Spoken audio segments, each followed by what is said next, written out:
خطبہ ترمیم زینب بنت علی نے خطبہ اللہ کے نام سے شروع کیا۔ سب تعریفیں اس خدا کے لیے ہیں جو کائنات کا پروردگار ہے، اور خدا کی رحمتیں نازل ہوں پیغمبر اکرم صلی اللہ علیہ وسلم پر اور ان کی پاکیزہ عطرت و اہل بیت پر۔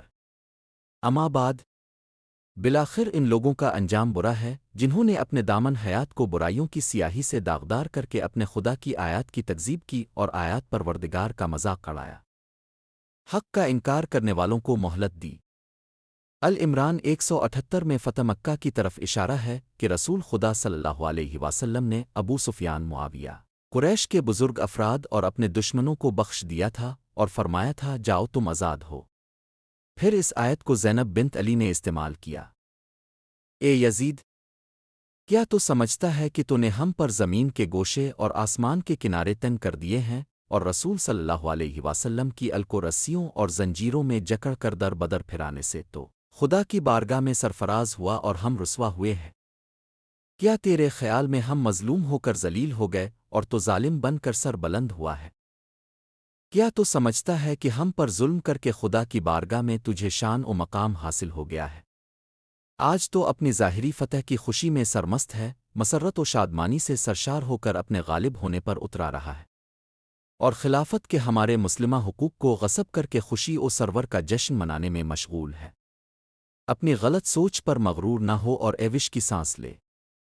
کیا تو نے خدا کا یہ فرمان بھلا دیا ہے کہ حق کا انکار کرنے والے یہ نہ سمجھیں کہ ہم جو انہیں مہلت دیتے ہیں یہ ان کے حق میں بھلائی ہے؟ ہم انہیں مہلت اس لیے دیتے ہیں کہ وہ گناہ میں زیادتی کریں اور ان کے لیے خار کرنے والا عذاب ہے۔ دشمن کی رسوائی اور اہل بیت کا حق۔ ترمیم اے تلقاق کے بیٹے، کیا یہ تیرا انصاف ہے کہ تو نے اپنی مستورات اور لونڈیوں کو چادر اور چار دیواری کا تحفظ فراہم کر کے پردے میں بٹھا رکھا ہوا ہے جبکہ رسول زادیوں کو سر برہنہ در بدر پھرا رہا ہے؟ تو نے مخدرات عصمت کی چادریں لوٹ لیں اور ان کی بے حرمتی کا مرتکب ہوا۔ تیرے حکم پر اشقاق نے رسول زادیوں کو بے نقاب کر کے شہر با شہر پھرایا۔ شہدائے کربلا کا مقام۔ ترمیم اے یزید، یاد رکھ کہ خدا الرسول صلی اللہ علیہ وسلم پاک کا تجھ سے انتقام لے کر ان مظلوموں کا حق انہیں دلائے گا اور انہیں امن و سکون کی نعمت سے مالا مال کر دے گا۔ خدا کا فرمان ہے کہ اور جو لوگ اللہ کی راہ میں مارے گئے ہیں انہیں مردے نہ سمجھو بلکہ وہ زندہ ہیں، اپنے رب کے ہاں سے رزق دیے جاتے ہیں۔ جبر کا ذکر۔ ترمیم افسوس تو اس بات پر ہے کہ شیطان کے ہمنوا اور بدنام لوگوں نے رحمان کے سپاہیوں اور پاکباز لوگوں کو تہتیق کر ڈالا ہے، اور ابھی تک اس شیطانی ٹولے کے ہاتھوں سے ہمارے پاک خون کے قطرے ٹپک رہے ہیں۔ ان کے ناپاک دہن ہمارا گوشت چبانے میں مصروف ہیں، اور صحرا کے بھیڑیے ان پاکباز شہیدوں کی مظلوم لاشوں کے ارد گرد گھوم رہے ہیں، اور جنگل کے نجس درندے ان پاکیزہ جسموں کی بے حرمتی کر رہے ہیں۔ نتیجہ جنگ۔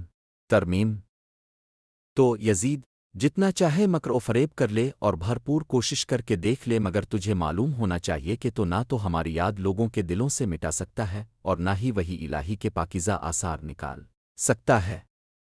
تو یہ خیال خام اپنے دل سے نکال دے کہ ظاہر سازی کے ذریعے ہماری شان و منزلت کو پالے گا۔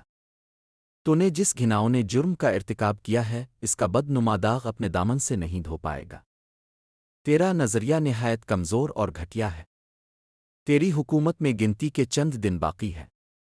تیرے سب ساتھی تیرا ساتھ چھوڑ جائیں گے۔